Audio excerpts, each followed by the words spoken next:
Hello friends, welcome back ஸ்பீன் news channel நண்பர்களே. இன்றைக்கி இந்த வீடியோவில் மிக முக்கியமான ஒரு பயங்கரமான ஆன்மீக பரிகாரத்தை பற்றி தான் இந்த வீடியோவில் பார்க்க போகிறோம். ஸோ பார்க்குறதுக்கு முன்னாடி எதை பற்றியதை பார்க்க போகிறோங்கிறத இன்ட்ரோவில் ஷேர் பண்ணுறேன். எதை பற்றியது பார்க்க போகிறோங்கிறத இன்ட்ரோவில் தெரிஞ்சுக்குங்க. ஸோ வரக்கூடிய இப்போ நடந்துகிட்ருக்கக்கூடிய மாதம் ஆகஸ்ட் மாதம் 2025. இந்த ஆகஸ்ட் 2025 வரக்கூடிய மிக முக்கியமான நாள் ஆகஸ்டுடைய 22ஆம் தேதி. அன்றைக்கி தமிழ் மாதம் பார்த்திங்கன்னு வச்சுக்கோங்களேன், 5வது மாதமான ஆவணி மாதத்துடைய மிகவும் முக்கியமான 6ஆம் நாள். கிழமை வெள்ளிக்கிழமை. இன்னும் ஒரு நாள் கிட்ட தான் இருக்குது. ஸோ இந்த வெள்ளிக்கிழமை சாதாரண நாள் கிடையாது, மிகவும் முக்கியமான நாள். அப்படி என்ன முக்கியமான நாள் அப்படின்னு கேட்குறீங்களா? இந்த நாளில் பார்த்திங்கன்னு வச்சுக்கோங்களேன், அமாவாசையானது வருது. ஒரு மாதம்னு எடுத்துக்கிட்டால் அந்த மாதத்தில் மிக முக்கியமான நாட்கள்னு பார்த்திங்கன்னா அமாவாசை, பௌர்ணமி, சஷ்டி, அப்புறம் சதுர்த்தி, அதுக்கப்புறம் பிரதோஷம், இந்த மாதிரிலாம் சொல்லலாம்.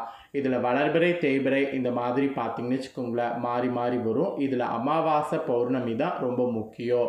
இப்போ அமாவாசையானது வரப்போகுது.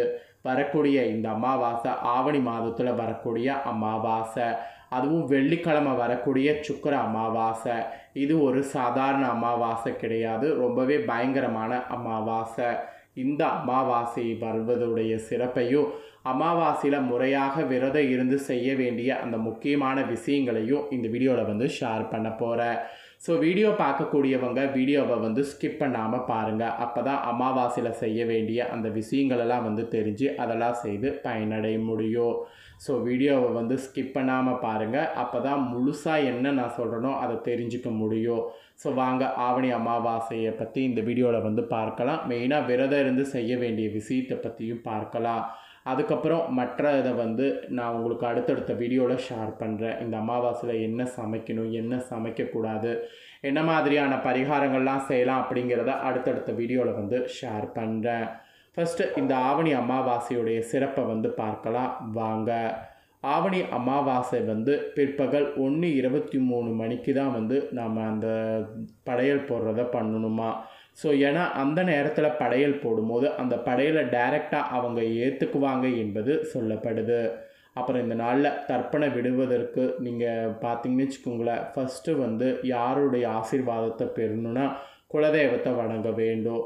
அதனால் நீங்கள் இந்த நாளில் அமாவாசை வழிபாடு செய்கிறத குலதெய்வத்துக்கிட்ட பர்மிஷன் கேட்டு செய்யணும் என்பது குறிப்பிடப்படுது. இந்த மாதிரி சில விஷயங்கள்லாம் இந்த நாளில் ஃபாலோ பண்ணணும். ஸோ என்ன மாதிரியான விஷயங்கள்லாம் ஃபாலோ பண்ணணும் அப்படிங்கிறத எல்லாமே இந்த வீடியோவில் உங்களுக்கு தெளிவாக ஷேர் பண்ணுறேன். எல்லாத்தையுமே இந்த வீடியோவை ஃபுல்லாக பார்த்து தெரிஞ்சு பயன்பெறுங்க. ஆக்சுவலி இந்த டைம் பார்த்திங்கன்னு வச்சுக்கோங்களேன், இந்த ஆவணி அமாவாசை இந்த டைம் வெள்ளிக்கிழமை அதுவுமா வருது. அதனாலேயே இது ஒரு சாதாரண அமாவாசை இல்லை என்பது பொருளப்படுது.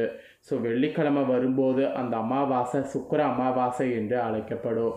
ஸோ இந்த சுக்கிர அமாவாசையை பற்றி தான் நான் உங்களுக்கு சொல்லிக்கிட்டு இருக்கிறேன். வாங்க இந்த அமாவாசையை பற்றி இன்னும் நிறைய டீட்டெயிலை தெரிஞ்சு கொள்ளலாம். தமிழர்களாகிய நமக்கு ஜோதிட கணக்கின்படி சூரியன் சிம்ம ராசியில் பிரவேசிக்கக்கூடிய மாதம்தான் ஆவணி மாதம். ஸோ சூரியனுடைய சொந்த ராசி சிம்ம ராசி, இதில் பிரவேசிக்கக்கூடிய ஆவணி மாதம் சாதாரண மாதம் கிடையாது, ஆன்மீக ரீதியாக மிக முக்கியமான மாதம். ஏன்னா இந்த மாதத்தில் விநாயகர் சதுர்த்தி, கிருஷ்ண ஜெயந்தி, வரலட்சுமி விரதம், ஆவணியில் வரக்கூடிய வளர்பிறை, தேய்பிறை ஏகாதேசி, அதுக்கப்புறம் இந்த மாதத்தில் வரக்கூடிய ஆவணி மூலம், ஆவணி அவிட்டம், இது எல்லாமே ரொம்ப விசேஷம். அதனால் இந்த மாதம் பார்த்திங்கன்னு வச்சுக்கோங்களேன் ரொம்பவே ஒரு சிறப்பான மாதம் என்று சொல்லப்படும். இது மட்டும் இல்லாமல் இந்த மாதத்தை சிங்க மாதம் எனவும் பயங்கரமாக போற்றப்படும்.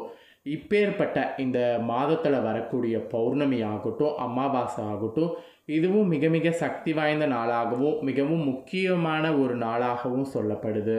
அதனால் ஆவணி அமாவாசையை முறையாக நாம் கடைபிடிக்கணும். அதாவது விரதங்களும் படையல் போடுறதும் கடைபிடிக்கணும். படையல் போடுறதுக்கு இந்த ஆண்டு ஆவணி அமாவாசையில் டைம் பார்த்திங்கன்னா பிற்பகல் 1:23 மணி. அந்த நேரத்தில் படையல் போடுறது தான் ரொம்ப நல்லது. ஆக்சுவலி வரக்கூடிய இந்த அமாவாசையில் காலையில் நீங்கள் தர்ப்பண திதி போன்ற தடங்குகளை செய்யணும். அதுக்கப்புறம் கரெக்டாக மதியத்துக்குள்ளே எல்லாமே சமைச்சு 1:23 மணிக்கு படையல் போட்டு அவங்கள வழிபாடு செய்யணும். இதுதான் முறையாக செய்ய வேண்டிய விஷயம். ஸோ இந்த முறையில் பார்த்திங்கன்னு வச்சுக்கோங்களேன், ஃபஸ்ட்டு காலையில் தர்ப்பணம் கொடுக்கறது ரொம்ப முக்கியம். நம்ம தர்ப்பணம் கொடுக்கும்போது தர்ப்பணத்தை விடுறதுக்கு முன்னாடியே ஃபஸ்ட்டு நம்ம குலதெய்வத்துக்கிட்ட ஒரு டைம் வணங்கிடணும். இந்த தர்ப்பண சடங்கு நன்றாக அமைய தேவர்களுடைய நாயகனாகிய விநாயகரை மஞ்சளில் பிடித்து வழிபாடு செய்யணும். மானசீகமாக இந்த மாதிரிலாம் வழிபாடு செய்ததுக்கு பின்னாடி தான் தர்ப்பணங்கிறதே இந்த நாளில் கொடுக்கணும். இந்த மாதிரி தர்ப்பணம் கொடுக்கும்போது கண்டிப்பாக பார்த்திங்கன்னு வச்சுக்கோங்களேன், உங்களுக்கு அந்த தர்ப்பணம் அவங்கள போய் சேரும். இந்த தர்ப்பணம் தாய்வழி மற்றும் தந்தை வழி முன்னோர்களை மனதில் நினைத்து வேதியர்கள் கூறக்கூடிய மந்திரங்களை நீங்களும் திரும்ப கூறி அரிசி பிண்டத்தில் கருப்பு எள் போட்டு அதில் தூய்மையான நேரம் சிறிது விட்டு கருப்பு எள் சனி பகவானுடைய ஆதிபத்தியம் கொண்டது மாதிரி கரைய வைக்கணும். இந்த சடங்களை பார்த்திங்கன்னு வச்சுக்கோங்களேன், இப்போ நான் சொன்னதை அப்படியே நீங்கள் ஃபாலோ பண்ணிங்கன்னா ஆயுள்காரனாகிய சனி பகவானுடைய அருளாசி உங்களுக்கு கிடைக்கும். இது மாதிரி தான் நீங்கள் தர்ப்பணம் கொடுக்கணும். அதாவது தாய் வழி தந்தை வழி முன்னோர்களை மனதில் நினைத்து வேதியர்களை வைத்து அவங்க கூறக்கூடிய மந்திரத்தை கூறி அரிசி பிண்டத்தில் கருப்பு எள் போட்டு அதில் தூய்மையான நீரை சிறிது விட்டு அந்த மாதிரி தர்ப்பணம் கொடுக்கணும். அந்த மாதிரிலாம் தர்ப்பணம் கொடுத்ததுக்கு பின்னாடி தான் வீட்டுக்கு இந்த நாளில் அடுத்து அவங்களுக்கு படையலை ரெடி பண்ணணும். வீட்டில் பூஜை அறையெல்லாம் சுத்தம் செய்து தீபம் ஏற்றணும். பின்பு உங்கள் வீட்டில் இருக்கக்கூடிய மறைந்த முன்னோர்கள் படம் இருக்குல்ல, அந்த படத்திற்கு பூக்கள்லாம் போட்டு அலங்கரித்து தூபங்கள் கொளுத்தி அவங்களுக்கு முன்னாடி விளக்கேற்றி அவங்கள வணங்கணும். அதுக்கப்புறம் தான் அவங்களுக்கு சமைக்கவே ஆரம்பிக்கணும். தர்ப்பணம் எல்லாமே ஆண்கள் தான் செய்யணும், பெண்கள் செய்யக்கூடாது. உங்களுக்கு கணவர் இல்லை என்றாலும் நீங்கள் செய்யக்கூடாது, உங்கள் மகன்கள் தான் செய்யணும்.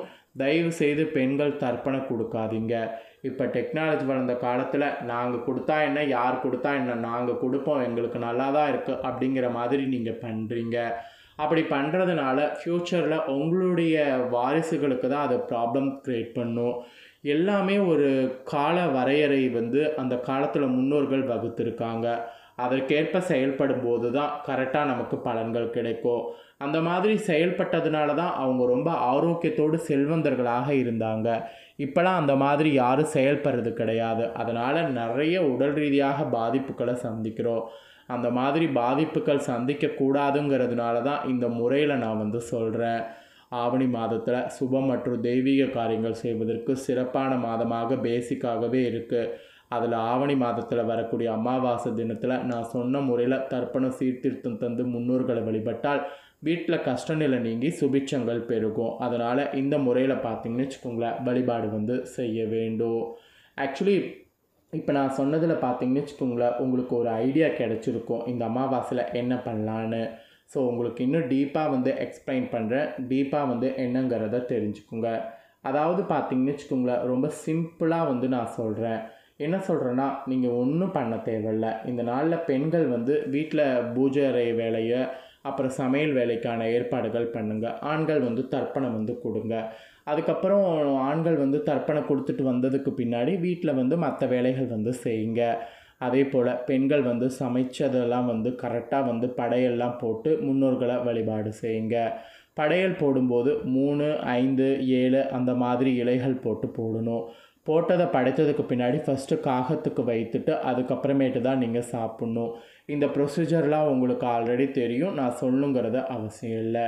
ஸோ அம்மா அப்பா இல்லாமல் இருக்கக்கூடியவங்க கண்டிப்பாக அமாவாசையில் முறையாக இதை நீங்கள் ஃபாலோ பண்ணணும். இதை நீங்கள் ஃபாலோ பண்ணிங்கனாவே உங்களுக்கு நல்ல மாற்றம் ஏற்படுவதை நீங்கள் கண்கூடாக பார்க்கலாம். ஆனால் இதை நம்பிக்கையோடு செய்யணும், நம்பிக்கை இல்லாமல் மட்டும் செய்யக்கூடாது. ஸோ அடுத்தடுத்து வரக்கூடிய வீடியோவில் இன்னும் நான் நிறைய தாள்களை ஷேர் பண்ணுறேன்.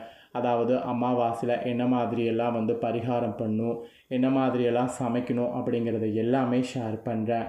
அதெல்லாம் தெரிஞ்சுக்க நம்ம சேனலை சப்ஸ்கிரைப் பண்ணலன்னா சப்ஸ்கிரைப் பண்ணி பெல் பண்ண ப்ரெஸ் பண்ணி வச்சுக்கோங்க. அதை நீங்கள் பண்ணிங்கன்னா தான் நான் போடுற மற்ற அப்டேட்டான எல்லா வீடியோஸும் உடனுக்குடனே தெரிஞ்சுக்க முடியும். ஸோ மறக்காமல் சப்ஸ்கிரைப் பண்ணி பெல் பண்ண ப்ரெஸ் பண்ணி சப்போர்ட் பண்ணுங்கள். நெக்ஸ்ட்டு இதே போல் வேறொரு ஆன்மீக தாள்களோடு புதிய வீடியோவில் சந்திக்கிறேன். கண்டிப்பாக சப்ஸ்கிரைப் பண்ணி பெல் பண்ண ப்ரெஸ் பண்ணி சப்போர்ட் பண்ணுங்கள். அப்புறம் இந்த வீடியோவை நீங்கள் இப்போ பார்த்து முடித்த உடனே இதை லைக் பண்ணி உங்கள் ஃப்ரெண்ட்ஸ் ஃபேமிலிக்கு ஷேர் பண்ணுங்கள். ஏன்னா உங்கள் ஃப்ரெண்ட்ஸ் ஃபேமிலியில் இருக்கிறவங்களும் வீடியோவை பார்க்கட்டும். அவங்களும் அவங்களோட இதில் பலன் பெறுவதற்கு, அதாவது பலனை வந்து பெறுவதற்கு கண்டிப்பாக வந்து இந்த வீடியோவை வந்து பார்த்து பயனடையட்டும். நெக்ஸ்ட்டு இதே போல் நம்ம சேனலில் புதிய வீடியோலாம் போடப்படும். அதை எல்லாமே உடனுக்குடனே தெரிந்து கொள்ள மறக்காமல் நம்ம சேனலை சப்ஸ்கிரைப் பண்ணுங்கள். நன்றி, வணக்கம்.